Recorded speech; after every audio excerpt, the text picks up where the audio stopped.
How's it going everyone, I'm Vivi and welcome back to some Kingdom Hearts. Now for those of you who watched back cover, I'm pretty certain you have a bunch of questions. What back cover did basically, it gave rise to a lot more questions. Now I actually made a review of back cover. If you'd like to check it out, the link will be in the description below. Talking about questions, there's one thing I want to cover in this video. It's the Master's Keyblade, or more precisely, I want to talk about the eye which is in the Keyblade. Now according to the Master of Masters, the Keyblade's name is No Name. Now haven't we heard that term before in the Kingdom Hearts series? Yup. Young Xehanort's Keyblade is called No Name. And why? Does it have some sort of connection? I will get to that later on in the video. Now some of you might think, maybe he meant No Name as in the Keyblade doesn't have a name? I think No Name is the actual name. I just wanted to get that out of the way. So with that being said, let's move on. So this eye in the Keyblade apparently gazes into the future. According to the Master, Luxu successfully fulfilled his role. He moved forward to the future, handed over his Keyblade to his apprentice, then him to his. Okay, time travel? Are we actually talking about time travel? Perhaps. Here are 3 scenarios I came up with. Luxu maybe created a bunch of vessels, maybe we're talking about actual time travel, or maybe it's a successor we're talking about. Well, successors. Which is less likely, I believe. And why? Because 2 things. Luxu had mentioned, move forward to the future written in those tomes in the ending of Key. The Master of Masters also mentioned temporal paradoxes, so I think that's hinting us towards time travel. Also, think about this.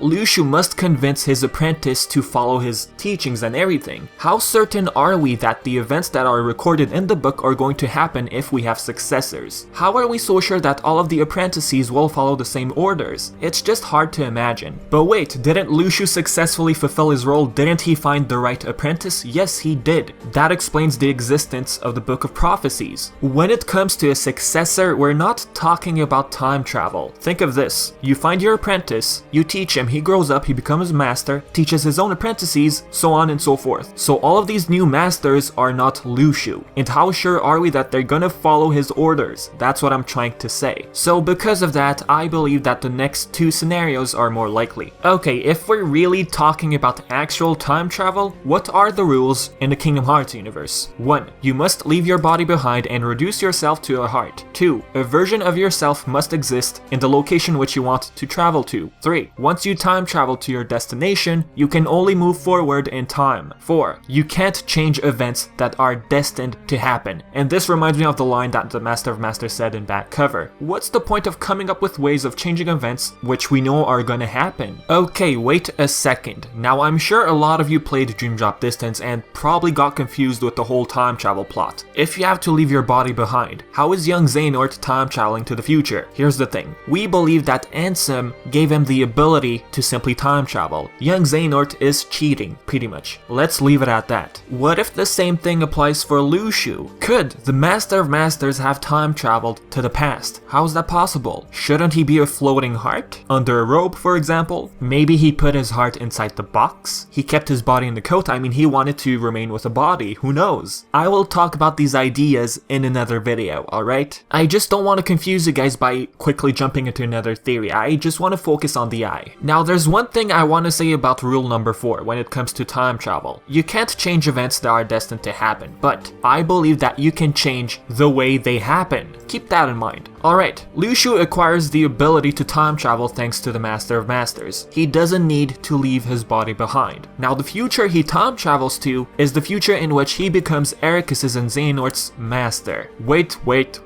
If you're moving forward into the future like that, aren't you skipping a bunch of events? How is the eye in the Keyblade supposed to record the events? I believe that the events recorded in the book are from Daybreak Town and the events that began once Luxu became the master of Xehanort and Ericus. Think about all the worlds that got conjured in Kingdom Hearts Unchained Key. Those are the worlds that we've seen in the current games. We can say that all of those events happen way after Luxu becomes their master. Again guys, everything that got recorded in the book began from Daybreak Town and continued after Luxu became a master in the future. I hope that's clear for you guys, that's why I repeated myself. Now as for case number 3, vessels, I think this one is the one which is the most likely. Remember how Xehanort took over Terra's body and turned turned into Terranort. If you've played Dream Drop Distance, in the ending, Xehanort explained his true plan, to make 13 fragments of his heart and create 13 darknesses, aka the true Organization 13. What if this same idea about vessels applies for Luxu? As he became a master through time and got older, he made one of his apprentices his vessel. He did that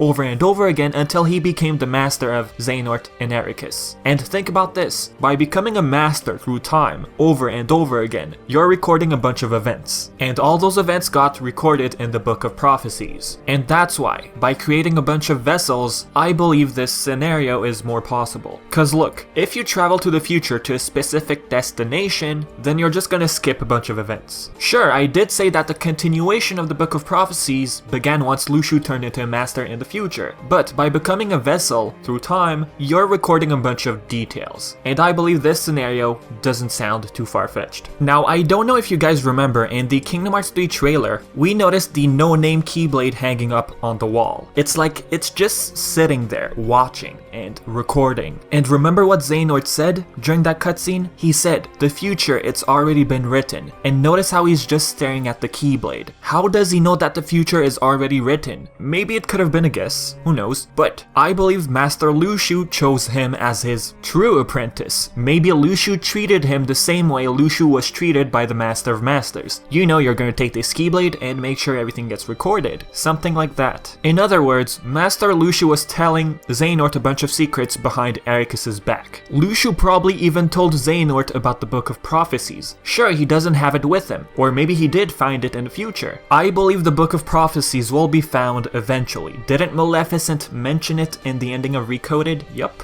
Okay, if Xehanort is the true apprentice, what's the point of training Ericus? Well, he was training two students, right? He saw potential in Xehanort. He picked Xehanort. As for Ericus, to make sure that the future happens, the events that were recorded in the book, he trained Ericus to become another master. And let's assume Luxu remembers what was written in the Book of Prophecies. Sure, he didn't have a copy, but the Master of Masters probably talked to him about it. And with what he remembers, he made sure that everything happened. In this case, Ericus training his own students, Terra, Xehanort taking over Terra, Organization 13, so on and so forth. Maybe Luxu did find the Book of Prophecies in the future, somewhere. Why didn't the Master give it to him? Well, you know, just in case Luxu doesn't mess up, you know, maybe someone might have gotten their hands on it in the future. Now, I've been reading theories about Xehanort being the Master of Masters. I don't believe that's the case. Sure, Xehanort did say, "I swore I would survive to see what lies beyond the Keyblade War." What if Luxu took over Xehanort eventually? Remember the first cutscene we saw in 0.2, Luxu staring at Kingdom Hearts? The Master had told him, once everything is over, you would move forward to the future. Now Luxu, yes, he did see Kingdom Hearts, but he missed the battle. Eventually in the future, he took over Xehanort, and he swore that he would survive this time. Survive in order to see the second Keyblade War. Okay, maybe Luxu, when he became the master of Xehanort and Ericus, he probably told himself, enough is enough, I don't need any more vessels. I believe that Xehanort can do it. But since it's Kingdom Hearts we're talking about, I don't know, it sounds like a less fun idea, I guess. But in the end, Xehanort might simply be Xehanort. Then again, guys, why would Luxu take over Xehanort, knowing the amount of failed attempts, the failed Keyblade, the failed Organization 13, the 7 Princesses of Light? Was this done intentionally? Maybe, but why go through such risks? Why risk the future? That's why I believe that Xehanort might just be Xehanort. Okay, Xehanort's Heartless, aka Ansem, did time travel to the past in order to give young Xehanort the power to time travel. By doing so, young Xehanort would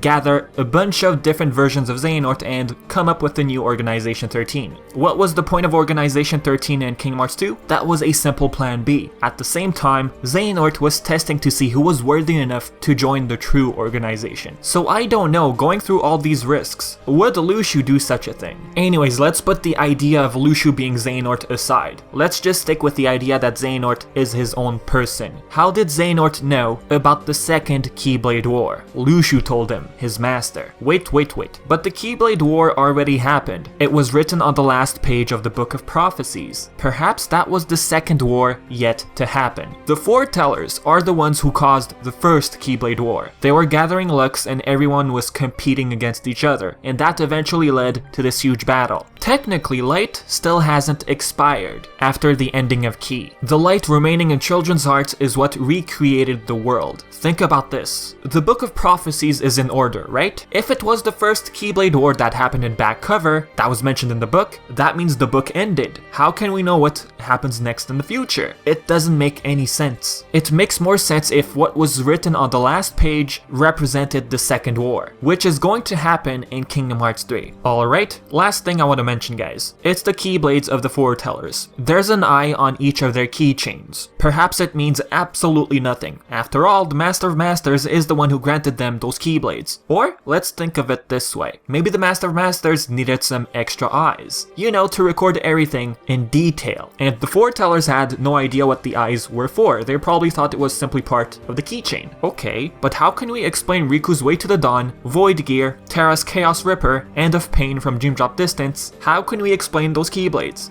Do those keyblades have some sort of connection to the foretellers? Maybe if we talk about the idea of reincarnation, but I'm not gonna get into that. Let's think about a simple idea. Since the no-name keyblade is the oldest one, maybe all of the keyblades we got later are ones which got created from the image of the no-name keyblade. That's it. Now who knows, maybe the keyblades of the foretellers are still in the keyblade graveyard. Are the eyes still functional? Are those keyblades still connected to the no-name keyblade? Perhaps, but think of this, they're stuck in one location, how can they record everything? But in the end, guys, the eyes could mean absolutely nothing. As for young Xehanort's keyblade, it's called the No-Name. Does it have any sort of connection with the actual No-Name keyblade? Think about what happened during the introduction of Dream Drop Distance. Terranort took Ansem's name. Would it be too far-fetched to say that young Xehanort took the name of the oldest keyblade to pretty much name his actual keyblade? I know you guys were expecting some huge theory or something like that, but this is the only thing I can come up with. I mean, there's no eye on his keyblade. We only notice a clock. And during the boss battle, he controls time. That's it. But anyways, guys, this is it for the video. Hopefully you did not get confused. Now tell me what you think in the comment section below. Do you agree or disagree with some of the ideas mentioned in this video? Leave all of your thoughts in the comment section below. And as always, I've been Vivi and thanks for watching, guys.